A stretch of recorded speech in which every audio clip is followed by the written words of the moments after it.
Alright, hello everyone. This is Coach Aaron Reyes again with another training video. Um, Now, this past weekend I was out at for the Houston Open chess tournament. It went pretty well. Um, but in between rounds there at the tournament, I decided to keep um, keep my skills sharp, and I decided to play some practice games in between rounds. And typically I've been playing 5-minute blitz games. My last video was a 5-minute game where each side gets 5 minutes for the moves, but in between those rounds I decided to slow it down a little bit and to play instead 10-minute games. It's for blitz, it's a little bit faster, but you get to look at a little bit more of the positions, you get to dig a little bit deeper into the lines, everything's not so quick, and so you get a better quality game. And especially once you're in the once you're in the tournament and you're training for it, you want to be able to mix things up if you need to, and so it's good. It's good practice in between games, and so that's why I decided to do it. So what we're going to do today is I'm going to look over a few of those games with you. Just one game in this video, but we're going to go through some of the others because there were some really good games that I played. And in this game, each side is, again, white has 10 minutes, black has got 10 minutes. It's not a live game, but we're going to go over it because my opponent made a mistake in the opening, and it's one of the little tricks and traps of the openings that happen occasionally, and also he got a really bad position from it, and it's really instructive. So let's just jump right into it and let's start learning. So I was with the white pieces, and I started off with e4 as I usually do.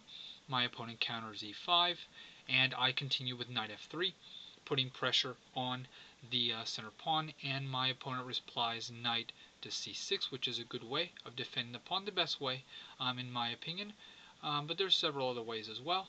He chooses knight c6, and so I then play bishop to b5. This is called the Roy Lopez.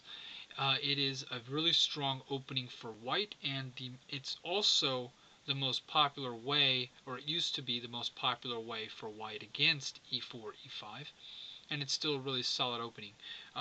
The idea is for white to put a lot of pressure on black's e5 pawn here with the pieces, both directly with the knight here and indirectly with the bishop by threatening to take and capture the defender of the pawn.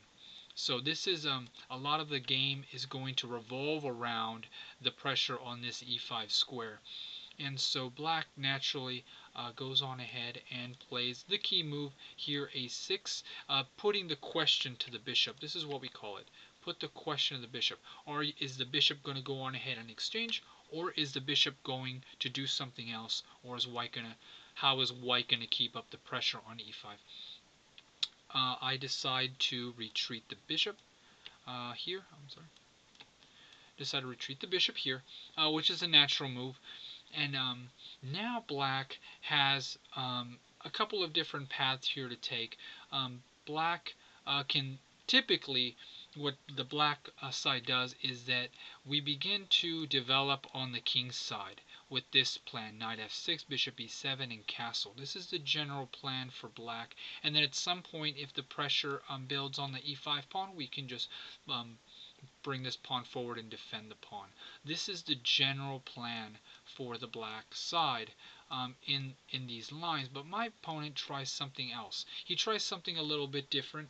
It's not really bad, but I don't think it's the best. He plays the immediate b5 here, attacking the bishop, and freeing the pressure on this diagonal right away early on from the opening. So now this is gone.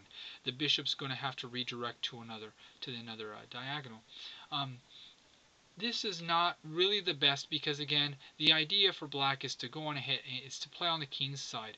But you've seen you'll see this at the scholastic level, where black won't tolerate this bishop along this diagonal in order to avoid the exchange lines or to even drop the pawn. Black doesn't want to even consider those ideas. So this is how black decides to play.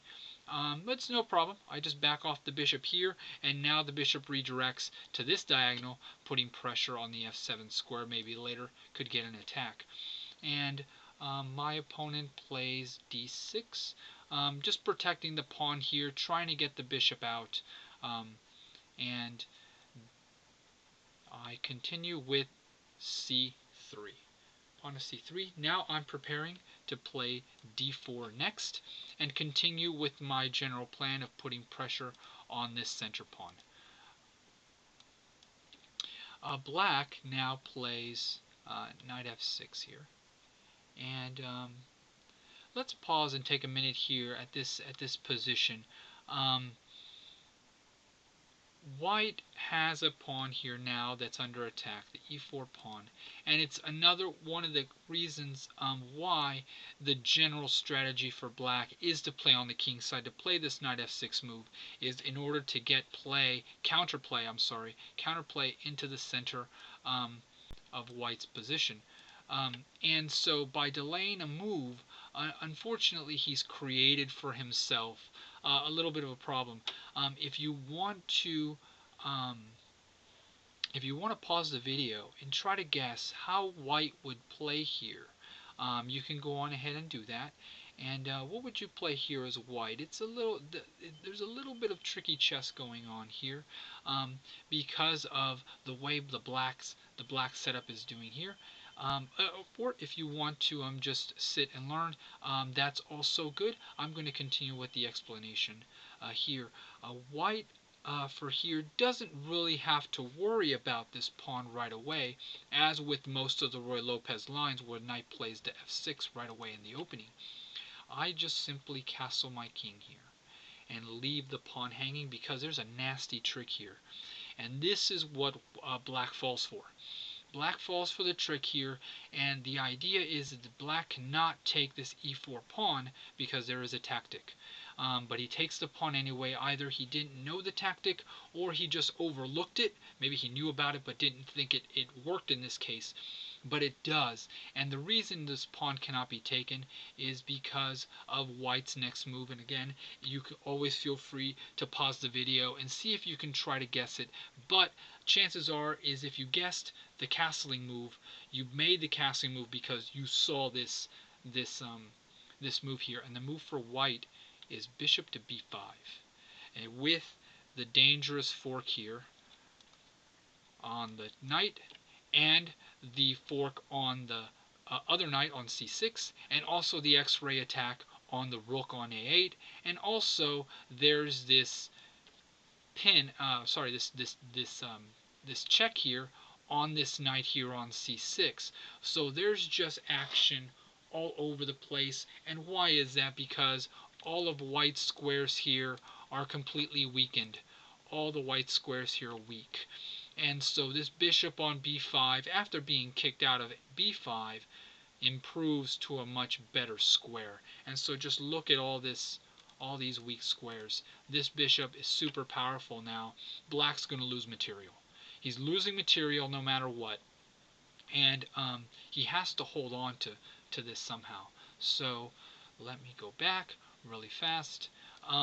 And of course, because one of these moves here is with the check, it limits black's opportunities right away.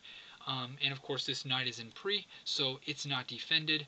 Nothing is defended here. Everything is hanging on the black side. So powerful bishop, and he allows me to play that. Let me go back one move. Better for black would have just been to just play bishop e7, continue with the natural plan. Develop the bishop. I'm going to play h3 here in order to keep black's bishop off of the g4 square here. So now this bishop has no future there on that diagonal. It would be really annoying. This idea with the black's bishop is a really annoying pin. We don't want to allow it if we don't have to. So he gives me the move and the opportunity to do it, so I would do it, and then he castles, and then I would then continue with my general plan d4, and then bishop to b7.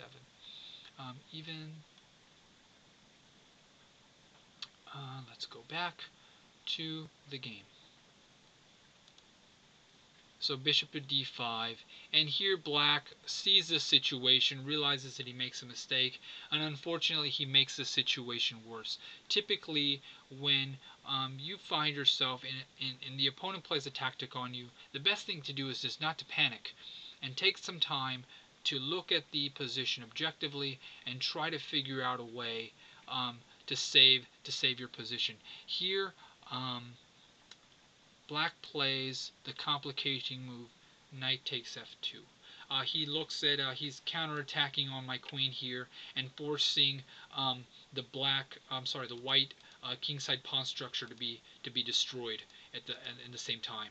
So, but this is not a good move because it's complicating the game for him. And so I just simply respond with rook takes knight here. I don't go with the king now.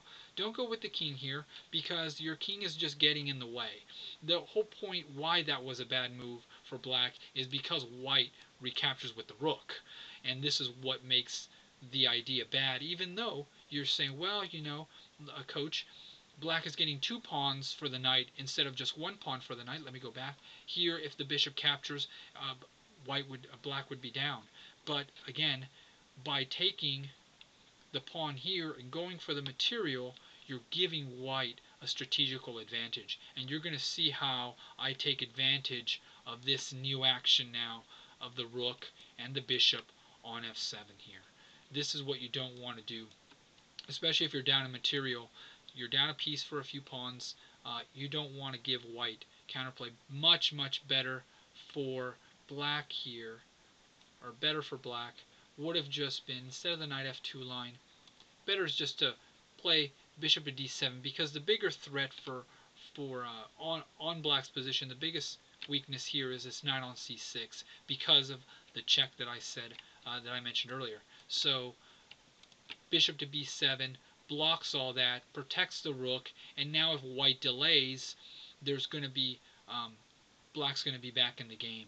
So yes, after bishop takes, black can continue with d5, and now black has control of the center, and the black pieces are now pointing towards the center. The bishop has to retreat, and at least there's some compensation after bishop to d6.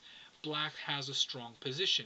The king is ready to castle at the next moment, and all of the minor pieces are developed, and black has control of the center, like I mentioned.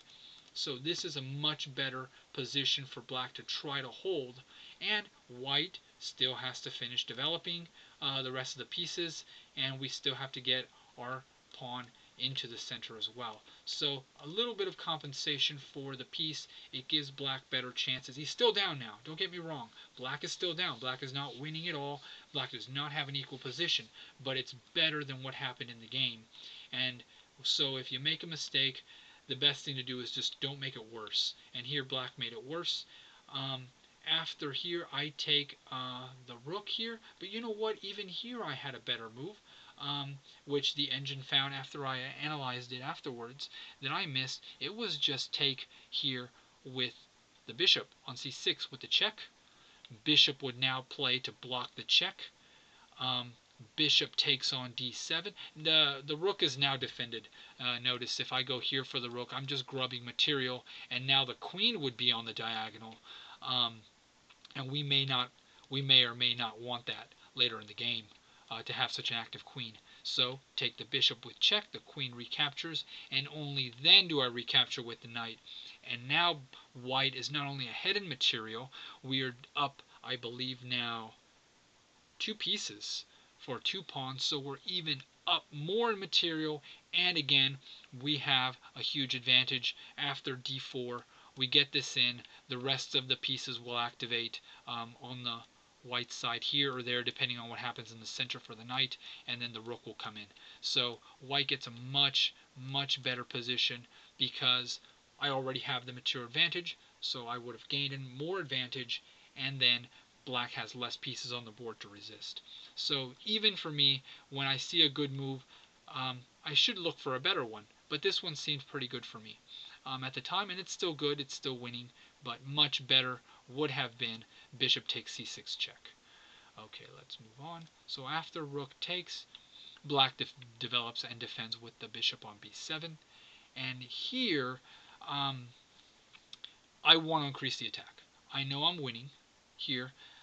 There's a couple of different options. I'm already up in material. I already have the initiative. Black's king is in the center, so I just wanted to attack it. So naturally, I played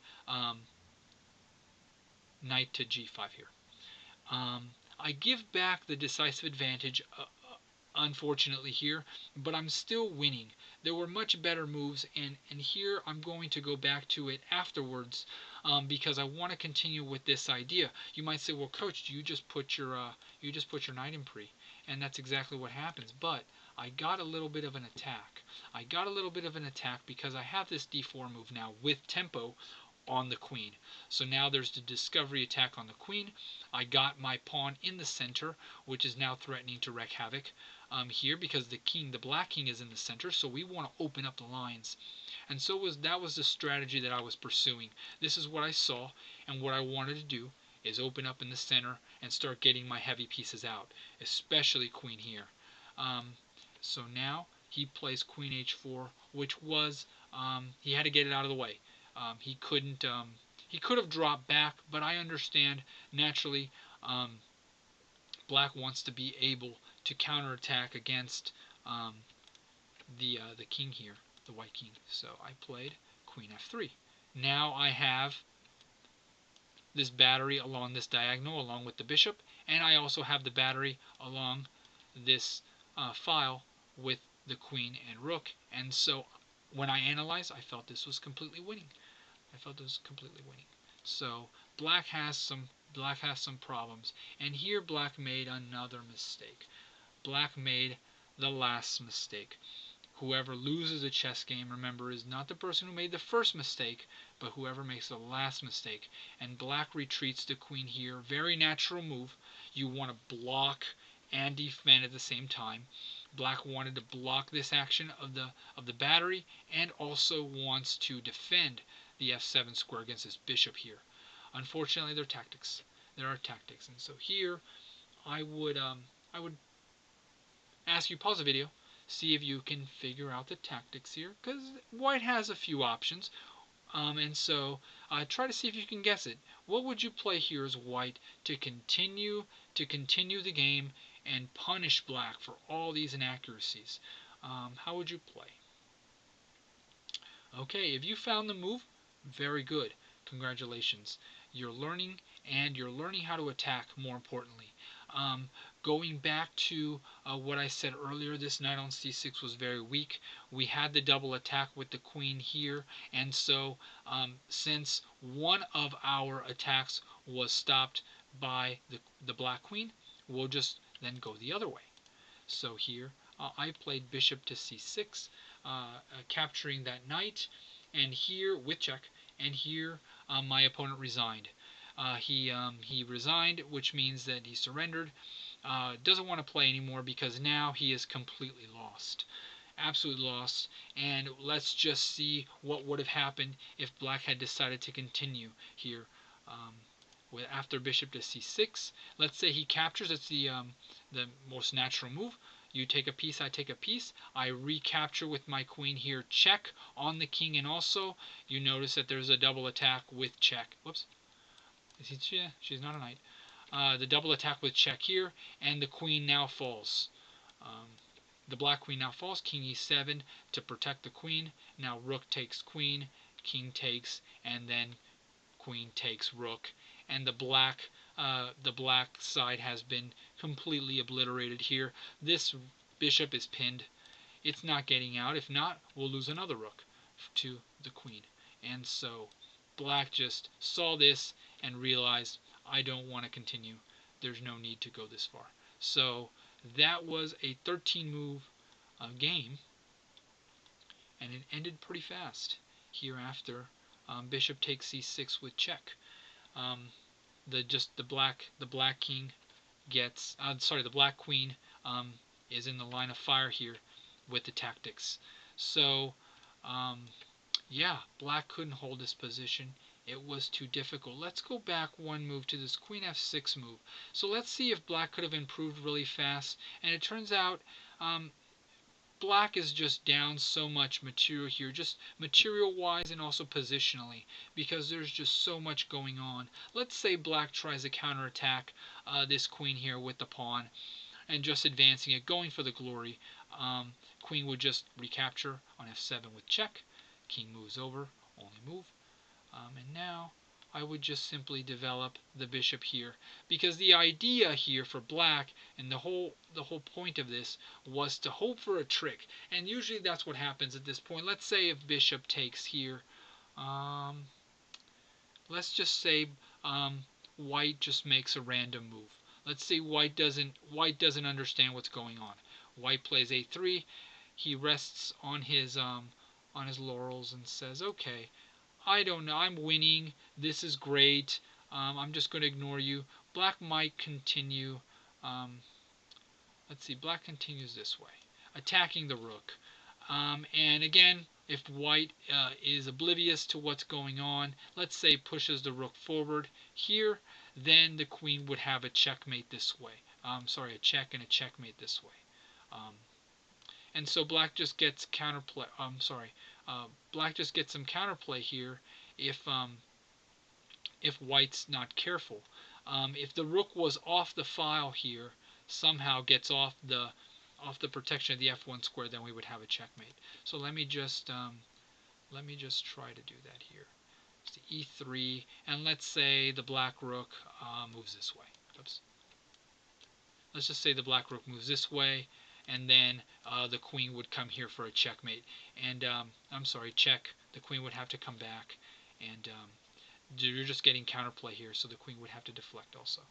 So let's go back to e4. So here, black's just playing for some tricks. That's all really he can do at this point. But after queen f7 here, naturally, if I played here, bishop e3 is the best move, just to keep that pawn from advancing. But even after e4 here, but even after this move here, e3, yeah, white is still okay. The rook can just retreat, or the rook can even come here and both stop the pawn and stop the queen moves here. So a3 is not a good move for white. Let's just make one more good move for let's see, bishop e3. Yeah, bishop e3 here, and then after king c8, trying to run away, knight would just play to d2, and the queen retreats here, and then the white queen would retreat. Even though white is ahead here, you don't want to trade off the queens yet, because the black king is just so weak. The entire black position is so weak. You're just going to play for a quick mating attack, maybe rook here next.